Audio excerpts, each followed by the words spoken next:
రేపు శ్రావణమాస శుద్ధ పంచమి కాబట్టి చాలామంది మన పూర్వీకుల నుంచి వచ్చినటువంటి ఆచారం సర్పాలు కూడా మనకి దైవ స్వరూపంగా మనం పూజిస్తూ వస్తున్నాం. పూర్వకాలంలో వీళ్ళు అడవులకు వెళ్ళి ఆ కర్రలు అంటే కట్టెలు కొట్టుకుని అవి సమిధలుగా తెచ్చుకొని యజ్ఞయాగాలు చేసుకోవడం కానీ లేదంటే వాడి యొక్క అమ్ముకుని వాళ్ళ యొక్క జీవనాధారం చేయడం లేదా వ్యవసాయం చేయడం అనేక రంగాల వారు కూడా ఇలాగా చేస్తూ ఉండేటువంటి అప్పట్లో అడవులు ఉండేవి. అప్పట్లో ఈ సర్పాలు అంటే పుట్టలు దగ్గర నుంచి వచ్చేటువంటి సర్పాల వల్ల వాళ్ళకి భయం కలిగి ఆ సర్పాలని దైవంగా పూజించేటువంటి వారు. అధిష్టాన దేవత ఎవరు? నాగదేవత. ఆ నాగేంద్రుడిగా భావించి ఈ సర్పాలని పూజించేటువంటి వారు. ఏమని?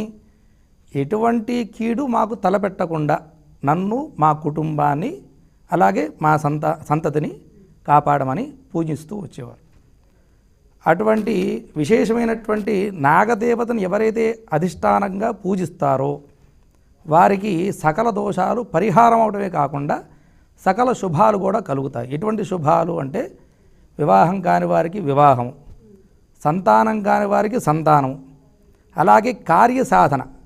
ఎవరైనా కార్యసాధన చేసేటప్పుడు కాలసర్ప దోషాల వల్ల వారికి ఆటంకాలు ఏర్పడేటువంటి అవకాశాలు ఉంటాయి జాతకరీత్యా. అటువంటి దోషాలు కూడా పోయి వారికి శుభ ఫలితాలు కలుగుతూ ఉంటాయి.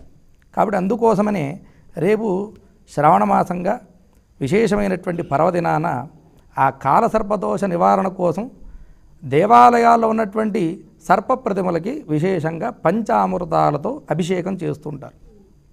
కనీసం ఒక చిన్న గ్లాసుడు ఆవు పాలైనా పోసి దండం పెట్టుకుంటూ ఉంటారు. ఆయన శిరస్సు పైన అభిషేకం చేసిన తర్వాత ఆయనకి చక్కగా శుద్ధోదక స్నానం నీళ్ళతో శుభ్రంగా కడిగి పసుపు రాసి ఆడవాళ్ళు చక్కగా పసుపు రాసి బొట్లు పెట్టి చక్కగా ఆ నాగదేవతని పూజిస్తూ ఉంటారు. ఆవు నెయ్యితో దీపారాధన చేసుకోవాలి. చక్కగా ఆ నాగదేవతకి ఇష్టమైనటువంటి నైవేద్యాలు పరమన్నం అలాగే నువ్వులు బెల్లం కలిపినటువంటి చిమ్మిలి అటువంటి నైవేద్యాన్ని పెడితే చాలా ఆయనకి ప్రీతికరం అన్నమాట. ఆయన ప్రసిద్ధిగాస్తాడు. కాబట్టి ఈ విధంగా రేపు ఉదయాన చేసేటువంటి విశిష్టమైనటువంటి పూజ వల్ల వారందరికీ కూడా శుభ ఫలితాలు కలుగుతూ ఉంటాయి. అందుకోసమే ఈ శ్రావణ పంచమి నాడు విశేషంగా సర్పాలని